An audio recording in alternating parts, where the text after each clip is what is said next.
Welcome to I dream. నేను మీ Surekha. AI medicine రంగంలో కూడా చాలా మార్పులు తీసుకొచ్చింది, చాలా మెరాకిల్స్ చేస్తుందనే చెప్తూ ఉన్నాం. అయితే ఇప్పుడు ఏఐ ద్వారా తల మార్పిడి అనేది వింటూ ఉన్నా జరగబోతుంది అని అంటున్నారు. అసలు దీని గురించి వివరంగా తెలుసుకుందాం. ఈరోజు మనతో పాటు ఉన్నారు ప్రముఖ న్యూరో సర్జన్ డాక్టర్ రంగనాథన్ గారు. వారితో మాట్లాడదాం దీని గురించి. నమస్కారం సార్. సార్, మెడికల్ ఫీల్డ్లో ఏఐ, రోబోటిక్స్ ఇవి మ్యాజిక్ చేస్తోంది అనేది అందరికీ తెలిసిందే. ఇటు పేషెంట్స్ కానీ డాక్టర్స్ కానీ ఇద్దరు ఇష్టపడుతున్నారు, అది కంటిన్యూ అవుతూ ఉంది సార్. రీసెంట్గా ఒక వీడియో బాగా వెళ్తోంది, ఈ న్యూస్ బాగా వెళ్తోంది సార్. నేషనల్ లెవెల్ మీడియా నుంచి లోకల్ మీడియా వరకు వెళ్తోంది సార్. ఏంటి అంటే తల మార్పిడి జరుగుతోంది అంటున్నారు సార్. ఏంటి సార్ అసలు ఇది? Is it possible sir? ఇప్పుడు తల మార్పిడి ఆర్టిఫిషియల్ ఇంటెలిజెన్స్ ద్వారా, హ్యూమన్ ఇంజనీరింగు, అదే కాకుండా మెడికల్ న్యూరో సైన్సెస్ విప్లవం అన్నది ఇంతమంది మాట్లాడుతున్నారే. ఎందుకంటే మన పురాణాలను ఎప్పుడో చెప్పుకున్నాయి. ఎందుకంటే ఒక శివుడికి కోపావేశుడయ్యి పార్వతి గారిని చూడడానికి వెళ్తున్నప్పుడు వాళ్ళ ఇంటి దగ్గర పిండితో చేసిన నలుగు పిండితో అమ్మ చేసినటువంటి ఒక వ్యక్తి కూర్చున్నాడు, వినాయకుడు. ఈయన కోపాద్వేషంతో దాన్ని త్రిశూలంతో తునిమేశాడు. ఈ స్టోరీ అందరికి మనకు తెలుసు. ఇంకా ఆమె అలకపండు పాంట్ మీద కూర్చున్నారు.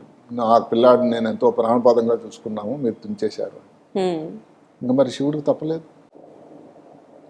సో అందుకని ఏం చేశారంటే, ఉత్తరంగా ఎవరైతే తలబెట్టి ఎవరైనా పడుకుంటే ఆ తల తీసుకురండి అని బట్టలు పంపించాడు శివుడు. ఒక్క ఏనుగు అలిసిపోయి ఉత్తరం దిశలో తలబెట్టి పడుకుందట. అక్కడ మరి ఎందుకంటే రాజుగారు మహానుభావుడు చెప్పిన దాన్ని ఆలోచన చేయడానికి లేదు కదా. ఆ ఏనుగు తల నుంచి తీసుకురావడం ఈ గణేష్కి ఆ రోజుల్లోనే వాళ్ళు ఇది అడహేజు వాడారో మనకు తెలియదు. తల మార్పిడి జరిగింది, అతికిపోయింది. ఆయన గణనాథుడయ్యాడు తర్వాత. కాబట్టి ఇంతకుముందు పురాణాల్లో మనం ఎన్నోసార్లు చెప్పుకుంటూ ఉంటాం. పుష్పక విమానాలు ఉన్నాయి, రావణాసురుడు ప్రయాణం చేసినటువంటి పుష్పక విమానం ఆ రోజుల్లో ఎందుకు, ఇప్పుడే స్పేస్ షిప్ అంటే ఏంటి, కొత్తది కాదు అని ఎన్నో మనం అలా చెప్పుకున్నాం. సో ఇది అలాంటిది కాబోతుందా? ఇది నిజం పురాణాల్లో చెప్పుకున్న విషయం ఈ రోజున సాకారం కాబోతుందా? మెడికల్ విప్లవానికి అది నాంది ప్రస్తావన జరుగుతుందా చూడాలి. ఇంకొక మాట నిజంగా అందరికీ నేను చెప్తున్నాను ఏంటంటే, నేను 82లో న్యూరో సర్జరీ చేసి ఇప్పటికి 42 సంవత్సరాలు అయింది. మాకు ఉండేటువంటి అభిప్రాయాలు, దాని మీద ఉన్నటువంటి సమాచారం, మెదడులో ఉండే కణాలు, న్యూరాన్స్, వాటి గురించి కొన్ని నిర్దిష్టమైన సమాచారం మా దగ్గర ఉంది. ఉదాహరణకి మెదడు తాలూకా కణాలకి మళ్ళీ ఒకసారి డ్యామేజ్ అయితే దాని తాలూకా మళ్ళీ గ్రోత్ లేదని, మెదడు తాలూకా ట్రాన్స్ప్లాంటేషన్, మెదడుని పురి లోపల ఉండే మెదడుని తీసి చేయడానికి కొన్ని ప్రయత్నాలు జరుగుతున్నాయి. కానీ అది గొప్పగా సక్సెస్ కాల. దానికి కారణం కూడా ఏంటంటే, మెదడుకి ఎక్కువ రోజులు అది బతికి ఉండడానికి అవకాశం లేదు. ఇలాంటి అభిప్రాయాలు ఉన్నాయి. ఇప్పుడు కూడా మేము చెప్తుంటాం, స్ట్రోక్ వచ్చింది, ఒక కాలు చేయ పడిపోయింది, మెదడు లోపల ముఖ్యమైన భాగంలో రక్తం సప్లై తగ్గిపోయింది. ఆ తర్వాత పేషెంట్ ఇంప్రూవ్ కాదు. దానికి మేము చెప్పాల్సి వచ్చింది ఏమిటంటే, మెదడు డ్యామేజ్ అయిందండి ఎడమ పక్కన, అందువల్ల కుడికాలు కుడిచే పని చేయట్లేదు. అది చెప్పడం కష్టం, ఎంత ఇంప్రూవ్ అవుతుంది. ఇప్పుడు ఉన్నటువంటి సైన్సు అది చాలా వరకు పటాపంచలు చేసేటువంటి సమయం ఆసన్నమైందా అని అనిపిస్తుంది. అంటే మారిపోయిందని కాదు, కానీ ఇప్పుడు విప్లవాత్మకమైన ఆలోచనలు వస్తూ ఉన్నాయి. అసలు ఆ వీడియో చూసి షాక్. వాళ్ళు ఎంత గొప్ప సైన్స్ ఆధారంగా చేశారంటే దీన్ని తీసిపడేసం కాదు. అసలు నేను ఆ వీడియో చూస్తే ఇన్ని సంవత్సరాల అనుభవం న్యూరో సర్జరీ ఉన్న నాకే, ఓహో ఎంత సిస్టమేటిక్ చేశారండి, ఎంత సిస్టమేటిక్ ఆలోచన వీడియో రూపంలో రూపొందించినా కూడా. అంటే రేపు వాళ్ళు చేయబోయేటువంటి వివరాలు, సర్జరీ టైంలో మేము ఎలాగైతే చర్మాన్ని కట్ చేసి తర్వాత కండరాలన్నీ పక్కకు చేసి, లేకపోతే మెదడు లోపలికి వెళ్ళి ఎలాగైతే చేస్తామో ప్రతి విషయం, ప్రతి అంశం అంత క్షుణ్ణంగా ఒక పద్ధతి ప్రకారం, ఒక ప్లాన్ ప్రకారం జరిగింది. అదే కానీ అనుకున్నట్టుగా అది ఎగ్జిక్యూషన్ కానీ జరిగితే అది మరి మానవాళికి ఎంత ఉపయోగం అండి. వివరాల కోసం వెళ్తే ఇది 3 రోజుల క్రితం వచ్చిన వీడియో. ఈ పర్టికులర్గా ఇది చేసినటువంటి సంస్థ బ్రెయిన్ బ్రిడ్జ్, ఒక స్టార్టప్, అది అమెరికా. న్యూరాల్ లింక్ అని మనం ఇంతకుముందు మన ఛానల్లో కూడా వీడియో చేసుకున్నాను. బ్రెయిన్లో చిప్ పెట్టారు జనవరి. అసలు 2024 సంవత్సరం మెదడు దాని తాలూకా రోగాలకి ఇబ్బందులకి విప్లవాత్మకమైన సంవత్సరంగా రాబోతుందా అని నాకు అనిపిస్తుంది. జనవరిలో న్యూరాలింక్ మాట్లాడినప్పుడు చాలామంది నేసేయర్స్ అని ఉంటారు ప్రతిదానికి. లేదండి ఇది ఎక్కడ జరుగుద్దంటే, ఓకే. మరి ఆ ఎలాన్ మస్క్ అనే వ్యక్తి మరి తయారు చేశారు. ఆ వ్యక్తి మొన్న కొన్ని రోజుల క్రితం ఆ వ్యక్తితో డైరెక్ట్గా వీడియో రూపంలో మాట్లాడించడం, నేను చేతులు వాడగలుగుతుంది, మధ్యలో ఇబ్బందులు వచ్చాయి సుమా. ఇవన్నీ సైన్స్ ప్రయోగాలు. సైన్స్ ఫిక్షన్ అన్న మాట పోతూ పోతూ సైన్స్ నిజం కాబోతుంది అనేటువంటి సమయం ఆసన్నమైంది. ఓకే. ఈ బ్రెయిన్ బ్రిడ్జ్ కూడా వ్యక్తి ఎవరు 34 సంవత్సరాలకు పూర్తి కాలేదండి. ఏమేనని ఒక చాలా వెనుకబడిన దేశం, ఎప్పుడు యుద్ధమే అక్కడ అసలు అరబ్ మాట్లాడతారు వాళ్ళు. అలాంటి వ్యక్తి ఈ రోజున ఈ బ్రెయిన్ బ్రిడ్జ్ది అది రూపొందించడానికి రూపకర్త అయ్యాడంటే ఎంత కష్టం చేసి ఉండాలి. ఇది నిజంగా అందరికీ ఒక ముందు ముందు స్ఫూర్తిదాయకం అవుతుంది అదే కానీ నిజమైతే. ఇందులో చేసిందల్లా ఏమిటంటే అండి, హ్యూమన్ ఇంజనీరింగ్ అని ఇప్పుడు ఇంజనీరింగ్లో అది వస్తుంది. ఇప్పుడు సివిల్ ఇంజనీరింగ్, మెకానికల్, సాఫ్ట్వేర్ తగ్గిపోయి ఆర్టిఫిషియల్ ఇంటెలిజెన్స్ సరే ఇప్పుడు మోస్ట్ సార్ట్ ఆఫ్టర్ అందరికీ ఇప్పుడు ఎవరైతే పిల్లలు చేరుతున్నారో ఆర్టిఫిషియల్ ఇంటెలిజెన్స్ అనేది సబ్జెక్ట్ అయిపోయింది. ఆ తర్వాత దాంట్లో ఇంకా హ్యూమన్ ఇంజనీరింగ్, న్యూరో సైన్సెస్ సరే ఆర్టిఫిషియల్ ఇంటెలిజెన్స్, మాలిక్యులర్ ఇమేజింగ్, పెద్ద పెద్ద మాటలు ఇవన్నీ ఇప్పుడు విననివే. మాలిక్యులర్ ఇమేజింగ్ ఇమేజింగ్ అన్నది ఎంఆర్ఐలోనే ఇంత మారింది. ఇందులో మాలిక్యులర్ ఇమేజింగ్, ఇలాంటి మేలు కలయికతో ఇది మేము చేస్తాము అని ఈ వ్యక్తి ఒక వీడియో పెట్టడం జరిగింది. అందులో జరిగింది ఏమిటి, ఒక చనిపోయిన బ్రెయిన్ డెడ్ వ్యక్తి తాలూకా తల తీసి ఎవరికైతే మెదడు లోపల పార్కిన్సన్ వ్యాధి, లేకపోతే ఆల్జమర్స్ వ్యాధి, బ్రెయిన్లో ట్యూమరు, బ్రెయిన్లో ఈ ఇన్ఫెక్షన్ లాంటివి ప్రమాదకరమైన వ్యాధులు ఎవరైతే వచ్చాయో దానికి నిజానికి వైద్యం పెద్ద లేదో అలాంటి వాళ్ళకి ఈ ఆరోగ్యవంతుడైనటువంటి వ్యక్తి ఎవరైతే ప్రమాదవశాత్తు యాక్సిడెంట్ అయింది, బ్రెయిన్ డెడ్ అయిపోయారు, ఆ మెదడు తీసుకెళ్లి ఈ ఇబ్బందితో బాధపడుతున్న వ్యక్తి తాలూకా మెదడుకి అమర్స్తే ఎంత బాగుంటుంది. వినడానికి ఎలాగైతే చాలా శరీరం గగుర్పాటు అవుతుందో చూడడానికి కూడా అలాగే ఉంటుంది. అయితే ఆ ప్లాన్ ఇందాక చెప్పినట్టుగా ఎలా ఉంది, దానికి ఒక పద్ధతి, రెండు సైమిల్టేనియస్గా ఒక చోట జరుగుతూ ఉండాలి. రెండింటి సర్జికల్ రోబోస్, బాగా వెల్ ట్రైన్డ్ సర్జికల్ రోబోస్ పనిచేస్తాయి. ఒక తల తీసి అక్కడి నుంచి పెట్టడం, తీసేటప్పుడు అన్ని చక్కగా చర్మం నుంచి కండరాలు, రక్తనాళాలు ఉంటాయి, కెరటిడ్ ఆర్టరీస్ అని, లోపల వెర్టిబుల్ ఆర్టరీస్ అని, లేకపోతే జూగులర్ వీన్స్ అని రక్తం సప్లై చేసేటువంటి చెడు రక్తం తీసుకెళ్లేవి, మంచి రక్తం తీసుకెళ్ళి వీటన్నింటిని నెమ్మదిగా విడదీసి ఈ ఎవరైతే బ్రెయిన్ డెడ్ వ్యక్తి తాలూకా రక్తనాళాన్ని తీసుకెళ్లి అక్కడ పెట్టడం. అక్కడతో అయిపోతుందా? కాదు. ఇప్పుడు వెళ్ళిన తర్వాత కానీ కొన్నాళ్ళకి టైం పడుతుంది కదా అతుక్కోవడానికి, డ్యామేజ్ అయిపోతుందేమో, దానికి ఒక రకమైన ప్లాస్మా తయారు చేయాలట మళ్ళీ. ఆ ప్లాస్మా వాళ్ళది పేటెంటెడ్ ప్లాస్మా, అది దాన్ని ఇంజెక్ట్ చేయాలి రెండు బాడీస్ లోపలికి. అలా ఇంజెక్ట్ చేస్తే రక్తనాళాలు బ్లాక్ కాకుండా ఉంటాయట. ఆ తర్వాత ఈ రెండు తల ఇటు నుంచి మొండెం తీసి అక్కడ మొండెం మీద పెడితే అతుక్కోవాలిగా. దానికోసం ఒక ఫెవికాల్ లాంటిది, ఒక స్పెషల్ పాలిఎథిలిన్ గ్లైకాల్ నుంచి ఒక స్పెషల్ సొల్యూషన్, ఏది అడ్హెసివ్ స్టిక్కర్ లాంటిది అతుక్కుంటుంది. అతుక్కున్న తర్వాత మరి డ్యామేజ్ కాకుండా ఉండడానికి ఏమిటి, రిజెక్షన్ అని ఒకటి ఉంటుంది శరీరంలో. ఇప్పుడు ట్రాన్స్ప్లాంట్స్ అని మూత్రపిండాలు మార్చారు, లివర్ మార్చారు, దానిలో ఇమ్యూనా సిస్టమ్ అని ఒకటి ఉంటుంది శరీరంలో, రోగనిరోధక వ్యవస్థ. ఈ రోగనిరోధక వ్యవస్థ వ్యక్తికి సహాయం చేయడానికి పోలీస్ మ్యాన్ లాంటిది.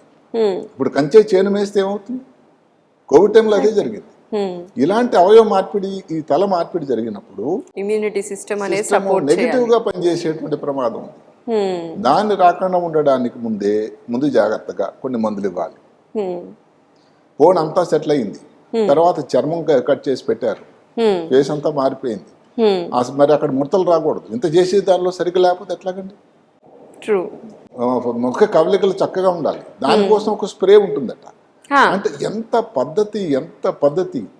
ఇదంతా జరిగిన తర్వాత ముందు ముఖ్యంగా ఏంటంటే గాలి తీసుకోవాల్సిన వ్యక్తి వెళ్ళేటప్పుడు ముందు రంధ్రంలో, ఇక్కడ విండ్ పైప్ లో ఒక రంధ్రం చేసి ట్రకాస్టమీ, అంటే ఈ ప్రక్రియ జరుగుతున్నప్పుడు కూడా గాలి శ్వాస జరుగుతూ ఉండాలి, రక్త ప్రసరణ జరుగుతూ ఉండాలి.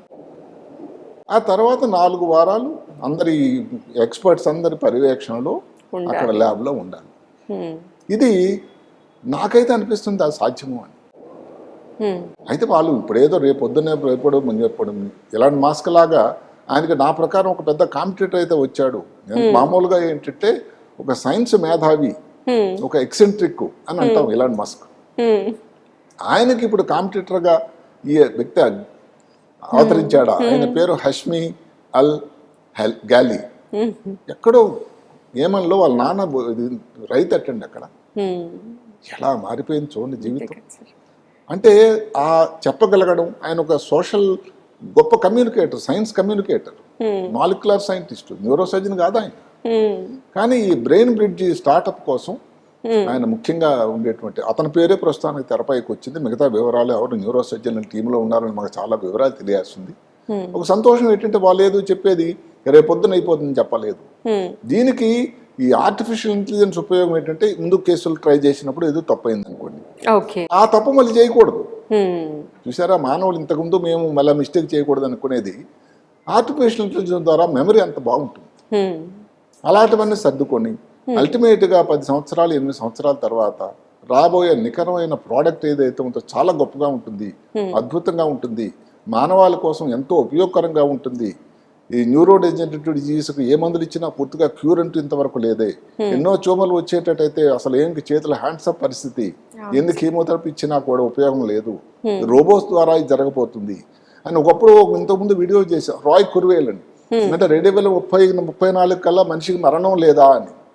మరి అప్పుడు అనుకున్నాం ఎలాగ ఇదేదో వీరబ్రహ్మం గారి వాక్యాలు నేను చెప్పాను, పుట్టిన ప్రతి శ్రీకృష్ణ పరమాత్మ కూడా చెప్పాడు పుట్టిన ప్రతి జీవి గిట్టాలి అని.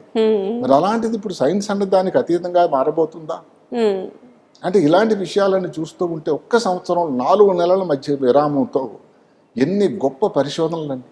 సార్ ఇలాంటివి చూసినప్పుడు ఒక న్యూరో సర్జన్ గా మీకు ఏమనిపిస్తుంది సార్? అంటే చాలా మంచి జరగబోతుంది మనిషికి, మానవాళికి, మెదడుకు సంబంధించి రక్తనాళాలు లేకపోతే వెన్నుపాము యాక్సిడెంట్ అయిపోయిందండి ప్రమాదవశాత్తు, తన తప్పిదమవచ్చు లేకపోయినా కూడా కాలు చేతులు అచేతనం అయిపోయి అసలు ఈ వ్యక్తి జీవితాంతం అలాగే ఉండాల్సినటువంటి ఒక 30 సంవత్సరాల యంగ్ ఫెలో ఫ్యామిలీ అంతా వాళ్ళ మీద డిపెండెంట్స్, రోడ్లు ఇప్పుడు 4 lanes 6 lanes రోడ్స్ వచ్చాయి, ప్రమాదాలు ఎక్కువైనాయి. అలాంటప్పుడు ఇలాంటి వాళ్ళకు ఉపయోగం. అయితే దీనిలో కూడా లిమిటేషన్స్ ఉన్నాయి. ముందు ఎంత ఖర్చుతో కూడుకున్నది, ఎంతమంది దానిని చేయించుకోగలరు, అయితే దానికి సరిపోయిన వాళ్ళు ఉంటారు. ఇందులో కాంప్లికేషన్స్ ఏమైనా మేజర్ కాంప్లికేషన్స్ అంటే ఇంకా పేషెంట్ మీద అంటూ చేయలేదు కాబట్టి రిజెక్షన్ మెయిన్ ఉంటుంది. చేసేటప్పుడు ఏమైనా బ్లీడింగ్ ఏమైనా అయిందా, ఉన్నాయి ప్రాబ్లమ్స్. కాంప్లికేషన్ గురించి వాళ్ళు పేషెంట్ మళ్ళీ మారుతుంది కదా ఒకవేళ సక్సెస్ అయితే థియరిటికల్. ప్రస్తుతానికి ఇది ఒక వ్యక్తి మీద చేసినటువంటి విషయం కాదండి, ఒక ప్రయోగాత్మకం. ఇక్కడ చేసిన ప్రయోగం రేపు ఫ్యూచర్ లో మనిషి మీద సక్సెస్ అవుతుందా అంటే నిజంగా అవుతుందా? అంటే చేసే పద్ధతిని బట్టి నాకైతే అనిపిస్తుంది చాలా పాజిటివ్. మామూలుగా నేను ఆశావాయి, అంటే ఏది కూడా క్లోజ్ చేసుకుంటే సైన్స్ ఇంత ప్రగతి ఇన్ని మందులు వస్తాయి అనుకున్నా. ఇప్పుడు కోవిడ్ వచ్చిందండి, కోవిడ్ వచ్చినప్పుడు అసలు ఇంకా మరి సెకండ్ వేవ్ తర్వాత ప్రపంచం అంతా అంతరించిపోతుంది, మనిషి ఎవరు ఉండరు అని అనుకున్నాం. మరి ఏమైంది? అదే కాకుండా మీరు అప్పుడు ఇంక చిన్నవాళ్ళే ఉంటారు, స్టార్ ట్రెక్ అని ఒక సీరియల్ వచ్చేది, మేము చిన్నప్పుడే వచ్చింది. అప్పుడు స్టార్ ట్రెక్ సీరియల్లో అది ఎలాగా విజన్ చూడండి, ఒక స్పేస్ స్టేషన్ చంద్రుని మీద ఉంటుందని, అక్కడికి వెళ్ళి మనుషులు కొన్నాళ్ళు నివసించి అక్కడ వాకింగ్ చేస్తారని అందులో ఉంది. మరి ఇప్పుడు సాధ్యమైంది కదండి.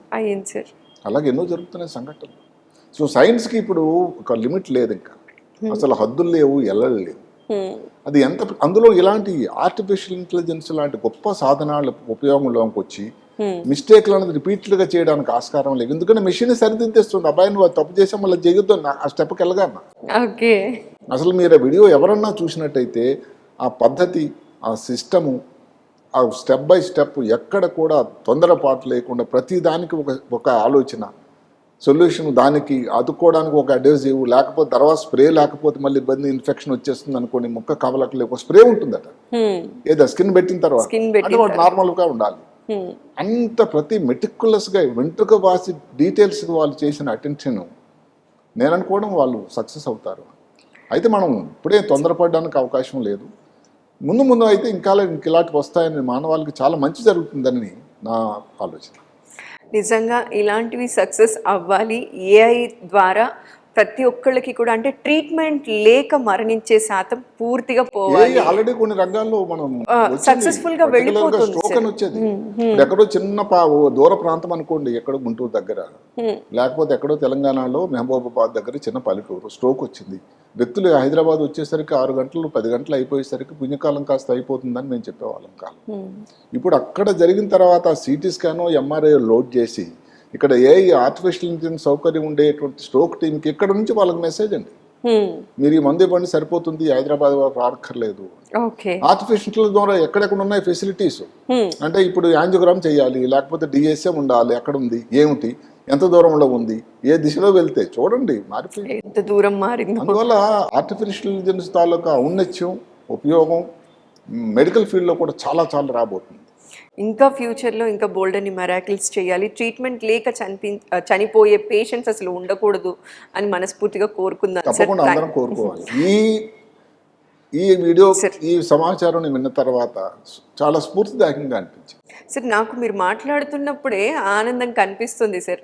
నిజంగా అది సక్సెస్ అవ్వాలి అని మీరు ఎంత కోరుకుంటున్నారో మీరు మాట్లాడుతున్నప్పుడే తెలుస్తుంది. బ్రెయిన్ లో క్యాన్సర్ ఆపరేషన్ చేశామండి 6 నెలల్లోనో లేకపోతే సంవత్సరంలోనో అని చెప్పడం ఎంత విషాదకరమైన విషయం. అలాంటే ఒక చెట్టును నిలువునా కట్ చేసినట్టే కదా. దానికి బదులుగా ఇప్పుడు ఇదేగానే ఉంటే అది ఎంతమంది ఎన్ని చోట్ల ఇది చేయగలరు, ఇంకా చాలా చాలా వివరాలు కావాలి మనకి. కానీ అది ఒక ఇన్ ప్రిన్సిపల్ ఒక నమూనా మాత్రం చాలా గొప్పగా కాబోతుంది. Okay, thanks for your valuable time sir. నమస్కారం. నమస్కారం.